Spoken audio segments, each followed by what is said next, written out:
Are you a home grower looking for a little bit of help? Are you ready to learn as much as you can about your favorite hobby?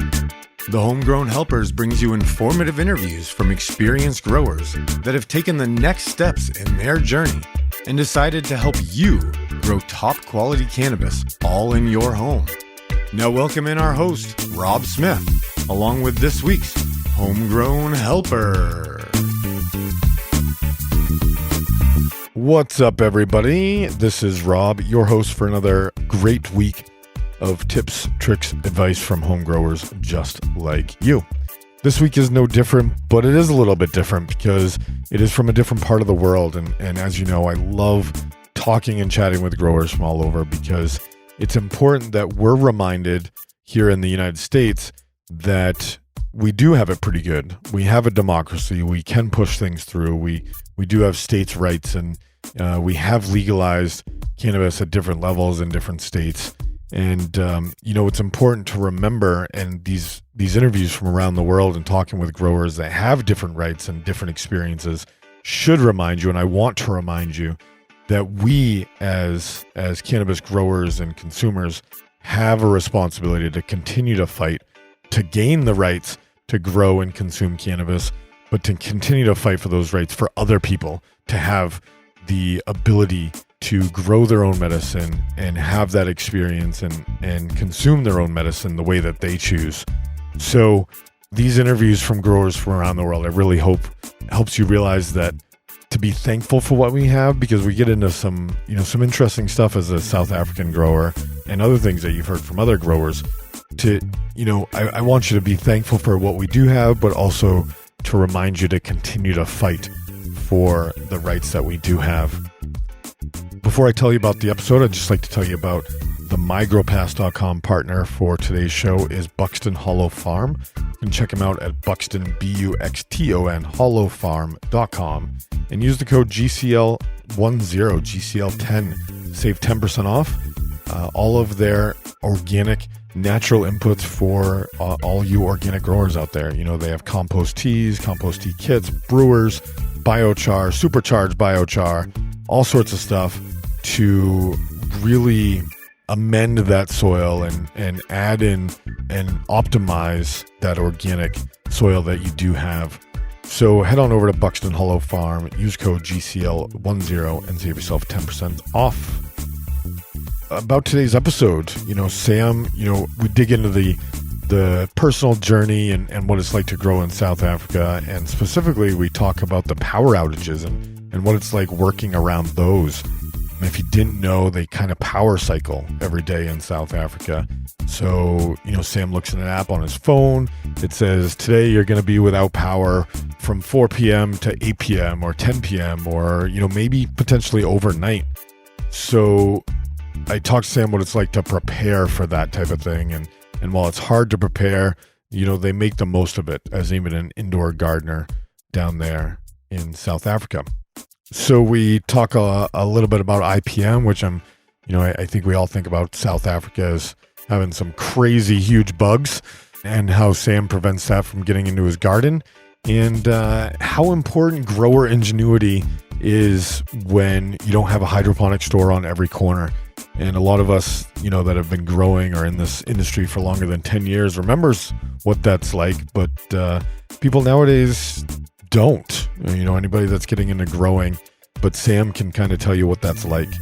So, I really hope that you appreciate these interviews and the connections from other growers around the world. Hear their stories. But also remember that we were once there. We, here in the United States, we were there, and we need to help people in other countries and other nations overcome the stigma and help them get to their medicine. So without, blabbering on for much longer, let's kick it over to the interview with Sam and the Daganist. And I pronounced that wrong probably throughout the interview. It's the Daganist if you're listening and want to find Sam, but it's pronounced the Daganist. So, hope you guys enjoy it. Thanks so much for listening. All right, guys, and welcome. I am here sitting in my office in, just south of Boston, but I'm connecting with somebody from, halfway on the other side of the world. Today I have Sam on the show. Welcome to the show, Sam. Yes, sir. Hello, Rob. How are you? Awesome. Sam, tell us where you're from and, a little bit about yourself to kick us off. So, my name is Sam. I'm from South Africa. Things are still a little bit shaky with legalization, so we'll keep it to South Africa. It's a big place, so I think that'll be all right. Sure. Yeah, I guess stoner story is, the same as pretty much anyone else's. Found the plant, kind of discovered a peace and zen within thyself. It was good to hang with homies, all the normal excuses we used to tell our parents. And then, I guess maybe, I think it was after school. I think we would always throw, a bean or a pip or two out from the bud that we were smoking, and it kind of used to grow, and then it either got stolen by the gardener or, it would die because we didn't know what we were doing or whatever. But then, probably 1920, a homie and I, we got some seeds from some really, really nice greenhouse that we had from where, and we germinated them, and we kind of, he at the time was studying, and it was he was in the mornings and I was in the afternoons, so I would look after them in the mornings, and we'd switch them over, follow the sun with the plants, and then winter came, and we had to make a plan to keep these plants alive. So we built a little box, and we kind of found some salt-based nutrients at whatever, I guess it would be your Home Depot, it's our builder's warehouse, and we killed them. And we tried again, and we killed them again. And then we finally figured out that we needed to switch up nutrients between veg and flour. Okay. So we got that right. And it was horrible tasting weed. We didn't know anything about curing.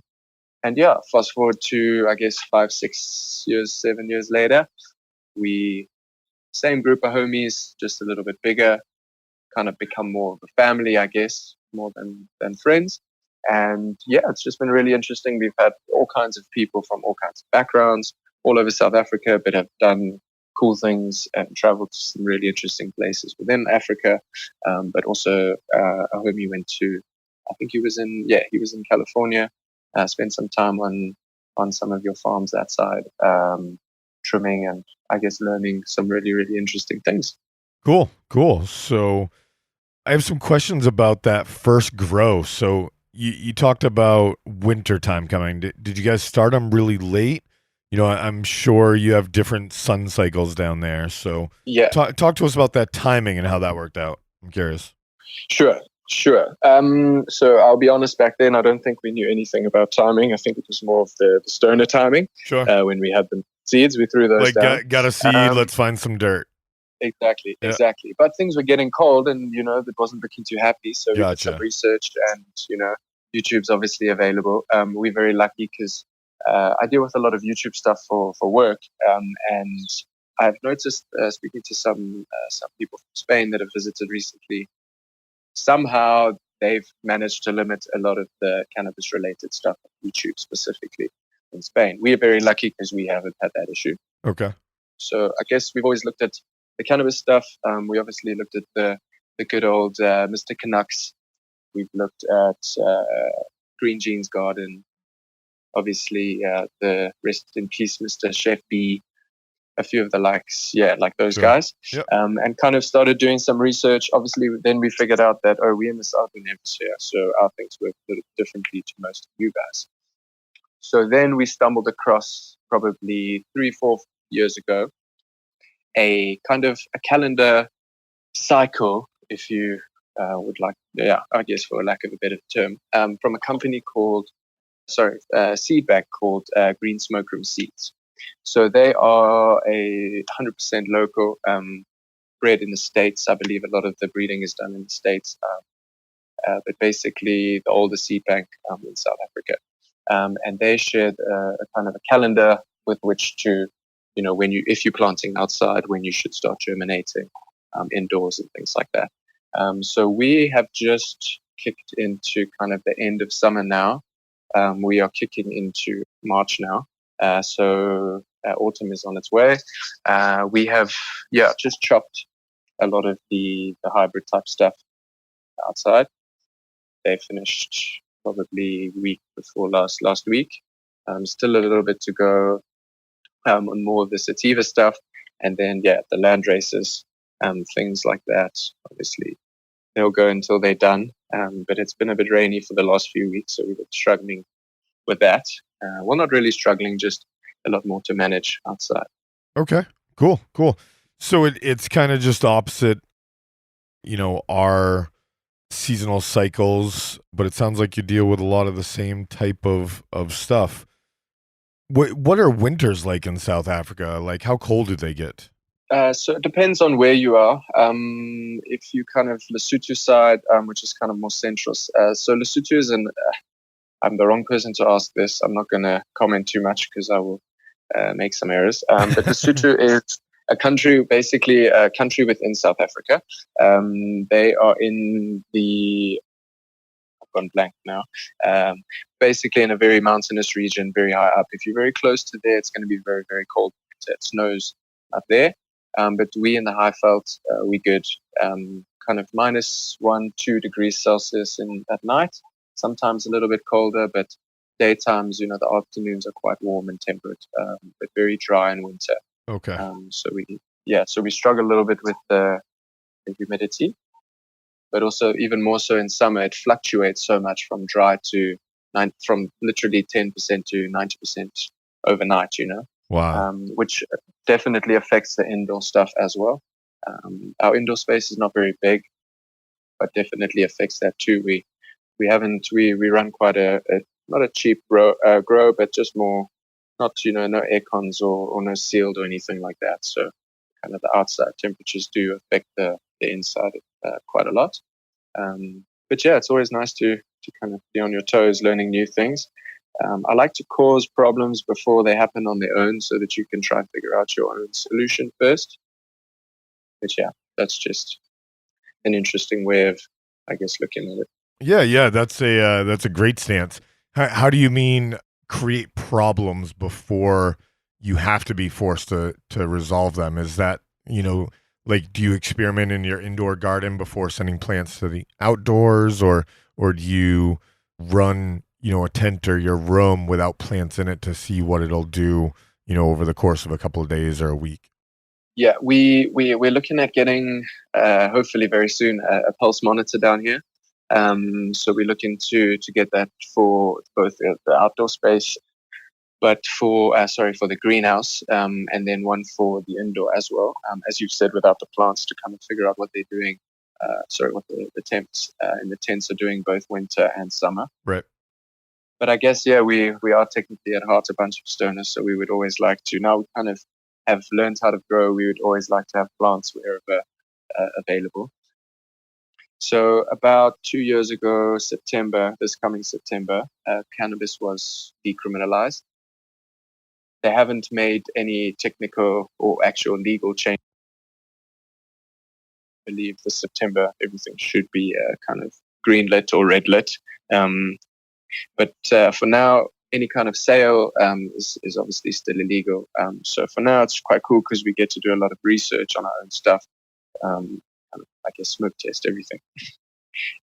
On the kind of testing side, where we are very fortunate with our sun in South Africa, I feel like our UV index is very high in summer especially. We have some very tough bugs in South Africa. I don't know how, but somehow we have root aphids that survive 50% hydrogen peroxide washes. But we have managed to find something that kind of helps us in veg early on. It is I actually have it here. It is a suspension concentrate, but it only has an active ingredient for about 60 to 90 days. But the only actives are sulfur, I believe, which is quite a good defense against fungus gnats, powdery mildew, and any kind of aphids and spider mites outside. Once we kick into I guess just before we kick into flower this season, we were very lucky. A homie of ours got some Dr. Zymes for us. We've finished it now, so we need to order some more. But I'm blown away at what it can do, what it can solve. A homie of mine phones me. I just say spray it. Just don't ask questions. Just spray it. Come back tomorrow and see. And yeah, it's amazing. So that is a nice one for kind of late veg, early flower, and then yeah, kind of hope for the best. We did struggle a little bit with one or two plots. Sorry, excuse me. In now recently with the rain, and then 2 days of sun, and then 3 days of rain, and then 2 days of sun, with one or two plants with powdery mildew. Kind of got that under control a bit with some lemon juice and some water, and then bicarb and water afterwards, and then some cold water. Kind of shocked the plant back. It didn't do too much, but it kind of did help stop the PM from spreading, so we were able to harvest quite safely. It was only on the fan leaves, on one or two, so we were lucky with those. But yeah, it's been interesting to always have to find a new problem to deal with. I've had to find a toolbox with wheels now because everything is becoming a lot of missions to carry around. So yeah, it's been a very interesting last few months. This is our second outdoor season now, but first proper one where I'm feeling comfortable. We're not struggling. We haven't struggled with any sorts of deficiencies. We're planting straight in the ground. Any South African will tell you there's nothing like good old South African dirt. We've poured endless amounts of dry amendments and cocoa and perlite and horse manure. We're very lucky. We have a company which would compare, I guess, to your down to earth brand called Tallborn Organics. They're very, very cool. They do a veg, kind of a flower base, and then it's just been very cool to kind of set beds in winter, let them heat up, plant, and let them do their thing. In flower, we did supplement now with BioBiz. Since the kind of decriminalization, a few very cool kind of grow shops have opened up. Green Thumb Hydroponics, HydroHerb, a few of those. So we're quite cool. It's really cool now. We started to get access to, the BioBiz's root, what are the root hormones, and things like that now. So it's quite interesting. That's awesome. I love hearing that expansion and allowing you growers in South Africa to have access to all the things that you want and you need to be successful. So that begs the question. I think, at least me, and I don't think I'm alone here, when we picture South Africa and, the police force, I envision almost like a military force. I've seen, pictures online. I'm part of a couple South African growers groups on Facebook.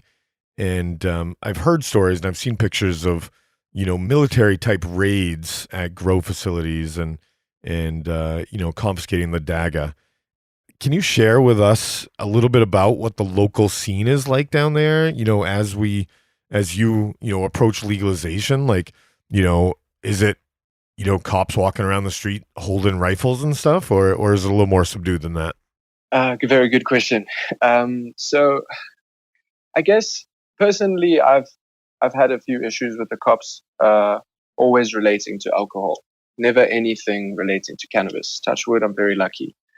But I feel like if you're a careless person and you're also inconsiderate and you smoke your big joint next to a kids section at a restaurant, there's going to be problems. If you are running a huge operation right now with 150 lights, and you're not a medicinal, there aren't really any kind of legal, as far as anyone really knows, facilities or licenses at the moment. So if you are running a huge op, you're probably manufacturing for the production of sale, which is illegal. So you're going to struggle with cops. I guess for now, if you have the mentality to make money, you are going to have issues, which I guess some people have an issue with, but then I guess you're kind of in the wrong, my feeling is you're in the wrong place, or you kind of have the wrong ideas. Obviously, this is an industry where it is going to make money. Everyone needs to pay bills. But for now, I guess it's just very interesting to see, you know, we haven't been affected, but obviously we are part of a bunch of groups as well. The Fields of Green for All, the Dacha Couples non-profit that they run. Kind of we monitor them. They have a live stream every Thursday called the Hotbox Show. Please do check it out, and it's really, really cool. Very, very interesting. Jules from the Dacha Couples there. He's a really, really interesting personality. Then there's Joe from Fields of Green. Then they have different guests. There's Dan from Lux Lighting. Just a bunch of dudes that rotate in and out, and they just chat shit and smoke a bunch of dabs and, review some cool weed from around. So the culture is definitely there. I feel like everything's very positive. The Dacha couple are they are definitely not the spearhead for not only legalization, but also the protection of rights, growers' rights, kind of assignment of rights and authorities and things like that. They are definitely trying to limit, definitely are limiting the amount of cop involvement. So they are running a current campaign called Stop the Cops, basically saying that police shouldn't be involved. So to link back to your question, yes, they are involved, which is a problem, but the problem is that it's still illegal to sell cannabis. So at the end of the day, the cops are for once doing their jobs. So, we South Africans always have an issue with whatever they're doing. Right. Yeah, it's just very, at the same time, they are tightening up on alcohol, drinking and driving laws and things like that. I used to drink and drive when I was a teenager. I don't drink alcohol anymore, so now I guess I have a snobby kind of image on it. But now South Africa is leaning towards a zero tolerance alcohol limit for drinking and driving, which is good because anyone that comes here from other countries, UK especially, they're always so shocked at how people just literally they'll walk out of a pub and a couple beers, not even a couple beers, but I mean like some hard spirits, and just get in a car and drive. And it's scary, like, even being in an Uber is a problem because you could just get hit by, some drunk driver. So Yeah. they're trying to tighten. I guess we always want change and we want good news, but then, yeah. But obviously there's still corruption and things like that. So corruption's always been an issue here, they always say there's the classic joke in South Africa that a Coke costs, the normal rand is probably 15, 20 rand, at a spa, which is your local grocer. A petrol station is obviously a lot more expensive, maybe $30. And then for a cop always asks for cool drink money, which is, a bribe, which is 1,000 or 2,000 rand. So there was a meme floating around with those price differences, which was very funny. South Africans always have an interesting way of finding the humor in difficult times, I guess. Right on. That's awesome. Yeah. So, we've already touched upon this, so I don't want to say dig into some growing advice, but let's circle back to some of the differences that you've experienced, some of the problems that you've overcome in growing in South Africa. You've talked about making a plan and, you're just gaining access to nutrients and stuff, but talk to us about the humidity and the growing outdoors and the security, things that people nowadays might not be experiencing, but can definitely still learn from. Sure. One of the main things we struggled with was cocoa. There are obviously a bunch of different brands in South Africa that are making cannabis-specific soils now. Really, really good quality stuff. And Freedom Farms is one. BioLeaf Tech is another. There's another one called Gorilla Mix. And they're all really, really good products. I just have I guess since a child, a kind of pull it apart mentality and then try to put it back together. So for me, Subcool's Super Soil recipe was one of the first things I found when we started, right after the salt debacle where we killed everything. So whatever ingredients I could find to match, Sub's recipe was what we followed, And we found eventually the better bone meals, the more organic bone meals, the more organic helps, things like that. Not your normal just kind of department store brands and things like that. So Right. I guess over the most difficult thing has been finding what you guys I think call as a OMRI certification. Mm-hmm. We don't have anything of that sort. As far as obviously there are organic certifications here and stuff, but I don't think anything is standardized too much.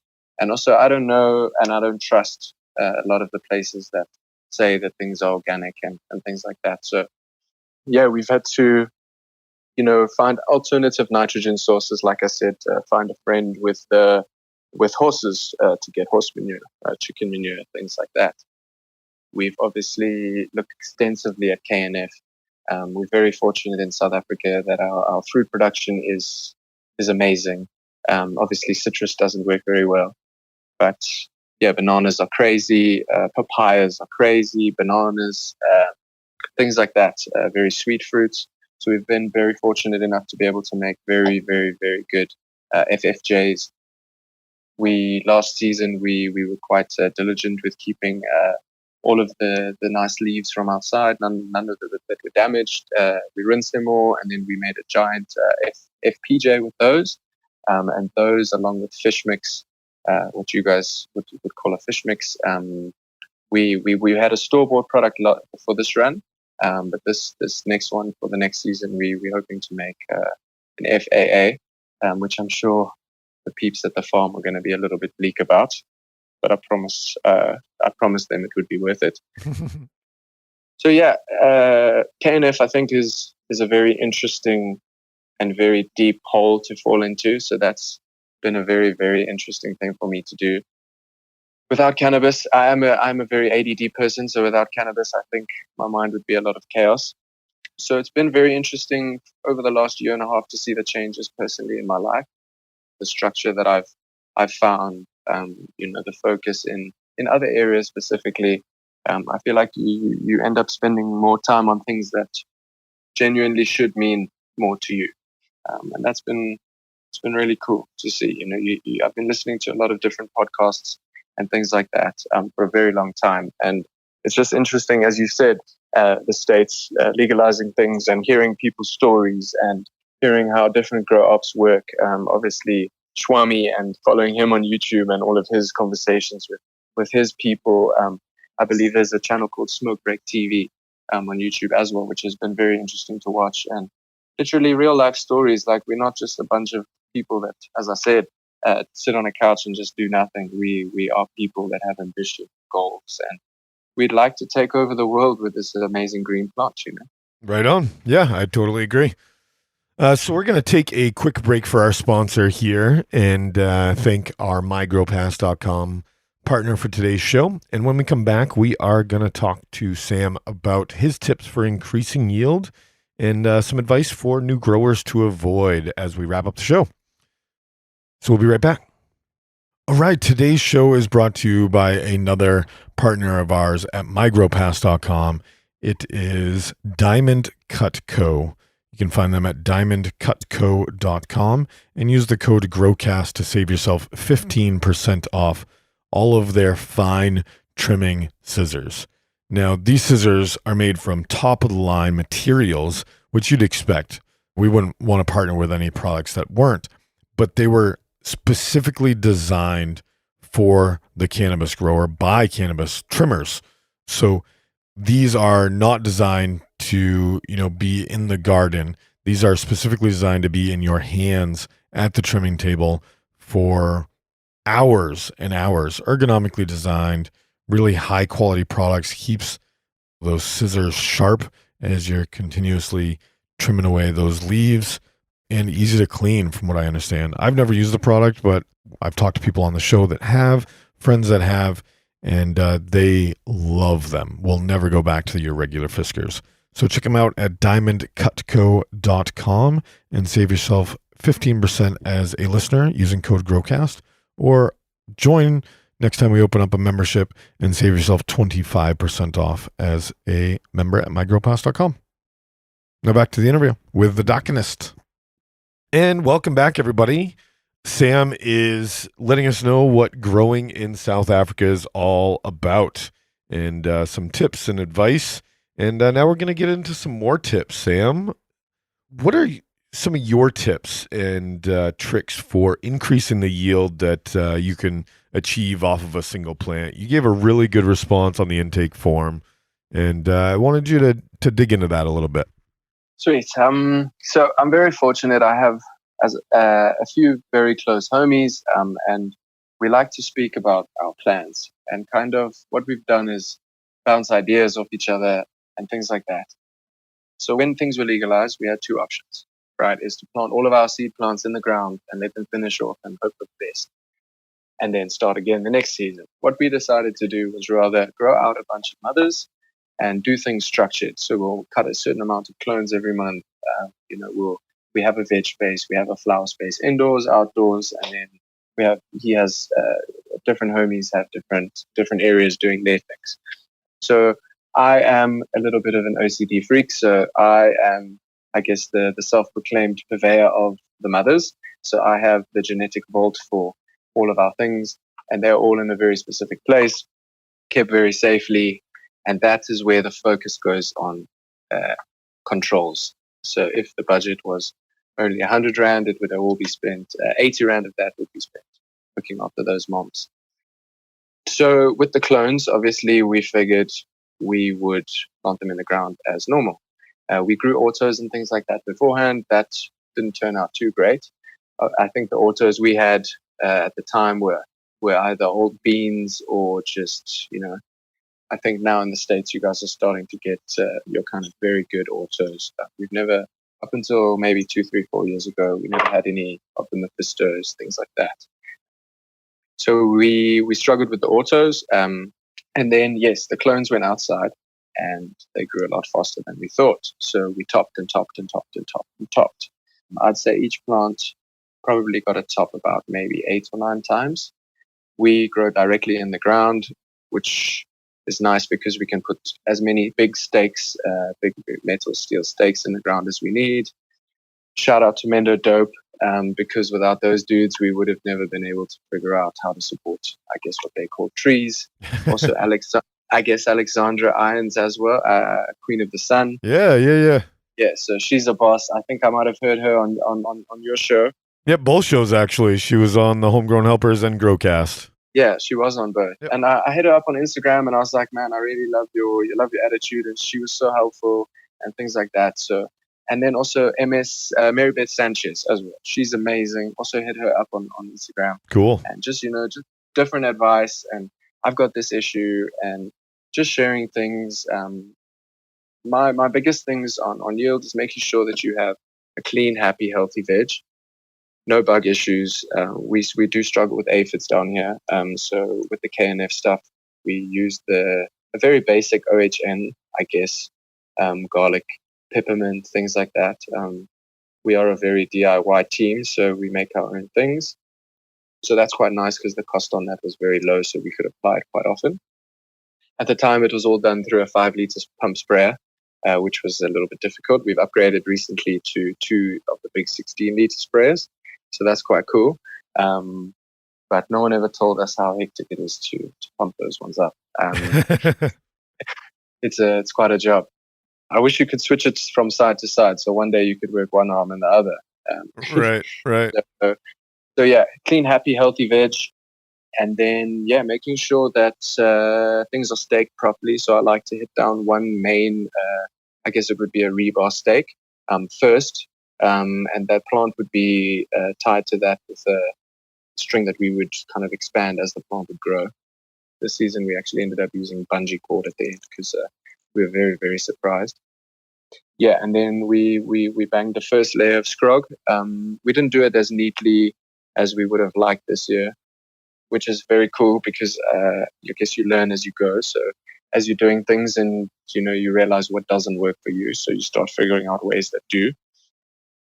So yeah, we did scrog, and then things grew through that scrog a lot faster than we thought. So we threw another one, and then on the feeding side, we don't have any other, as far as I know, organic products for flower, for bloom, apart from Biovis that I trust.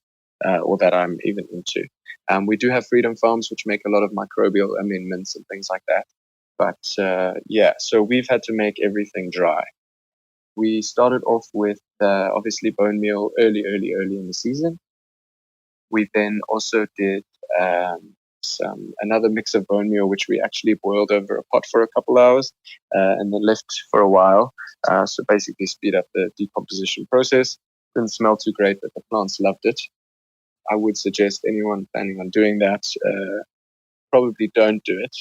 But if you do it when it's about to rain, because that cured the smell quite well. And then pro tip, right? Yeah, pro tip. And also, I didn't actually apology to my homie because he'll probably listen to this. Apologies for not warning you beforehand at the smell. I should have done that. We've subsequently bought some gas masks now. So that was an interesting experience. And then, we use a product called Torborn Organics. As I said, very similar to your down to earth. Not really a powdered dry amendment, but more of a pellet type form.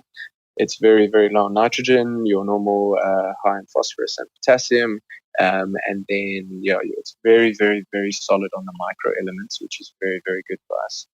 Our soil here is our spot specifically is kind of at the end of a slope. And it was a fruit patch at one stage. So I think we're very lucky with the starting soil, but we have thrown literally poured money in the ground.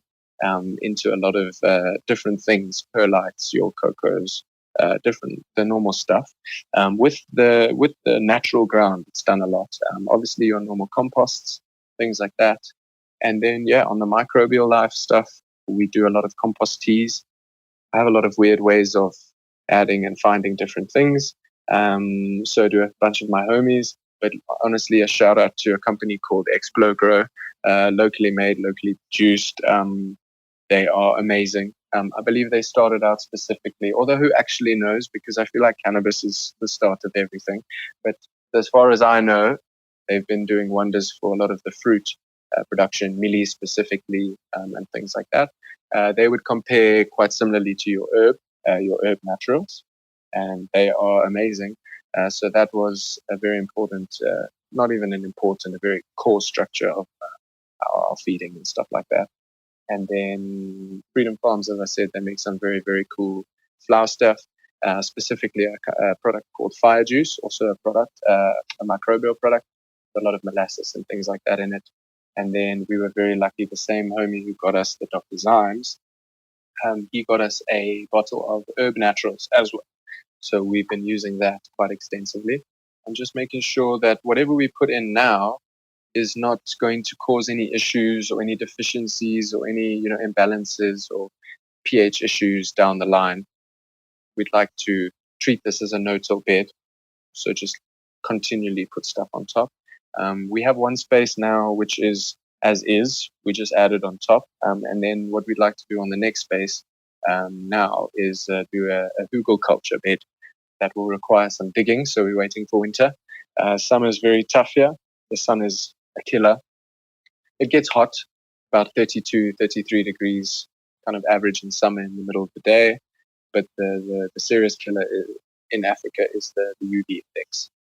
But also very good for growing cannabis. So we reserve the hardwood for winter time. Right on.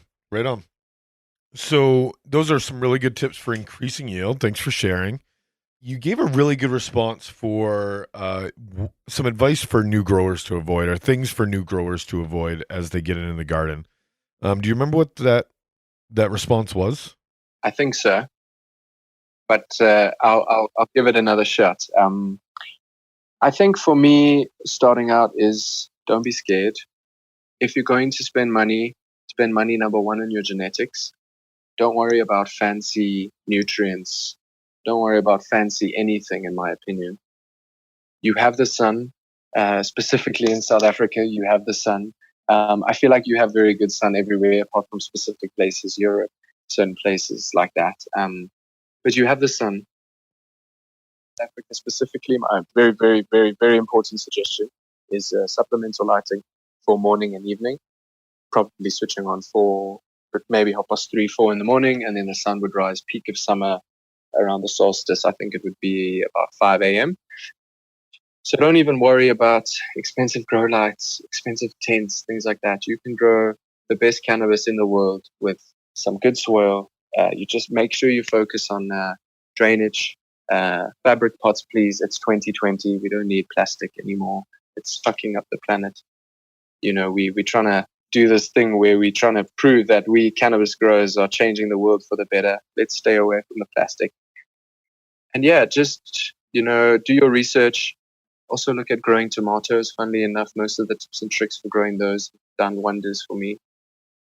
Yeah, the internet is your friend. Listen to podcasts.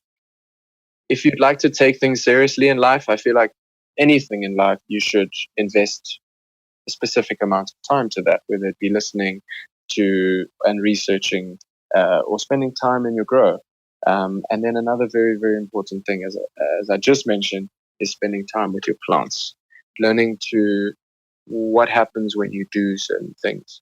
Not just watering your plants, closing the tent and leaving, but watering, spending another 30 minutes, 40 minutes, an hour in that tent and seeing what happens when you water. When you wake up, go in quickly in there before the lights come on, see what the leaves are doing, buy yourself a temperature gun, slowly, pimp yourself out, I guess, for lack of a better term. Write yourself a shopping list. Most of us all have day jobs, so cannabis is a part-time thing. But yeah, love your plants, and I promise you they will love you back. That is great advice. Thank you. Why don't we wrap things up there? I think those are good words to walk away on. So Sam, where can our audience find and follow your grow journey and ask you some questions if they have any? Sure. My Instagram is the Daggenist. It's spelled the DAGGANIST. Dacha is I guess a colloquial term for cannabis, weed, ganja, Mary Jane. My parents always used to call me a Dacha head when I was a kid. So yeah, I guess the Daggenist was born. Cool. I like it. Yeah, we eventually hoping to open up, when medical and things like that are going. We will be going under Dank by the Daggenist. Also, if anyone would like to check out some other dudes grow, around South Africa, please do look up Green Smoke Room Seeds. Another great company is Indoor Sun. I believe their Instagram is indoorsun_ZA. They are 100% locally produced, just amazing lights. And then, yeah, my 3 best gromies, Mr. Wilro Wilson, Ganja Planter 420, and 420 Farm ZA.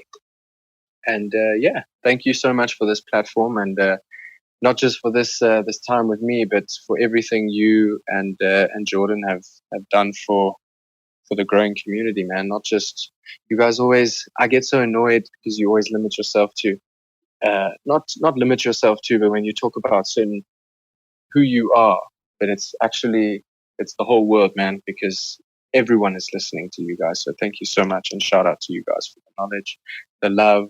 And yeah, thank you. Well, I'm extremely flattered, and stories like this is exactly why I started this podcast, and being able to help people along their journey and decrease that learning curve a little bit. So thank you for those kind words, and I speak for Jordan when I say it's our pleasure, and we really enjoy the opportunity to be able to do this and spread the knowledge like we do. Thank you, man. Thank you so much. You're welcome. And thank you again for your time. And audience, thanks for joining us. Yeah. I hope you enjoyed this interview. And if you did, make sure you rate, review, subscribe, and share. It's the only way we get to grow. And you can, when somebody asks you a growing question, please answer it and then let them know, like, hey, if you have more questions, check out the Homegrown Helpers or Growcast. Until next time, happy growing from south of Boston and South Africa.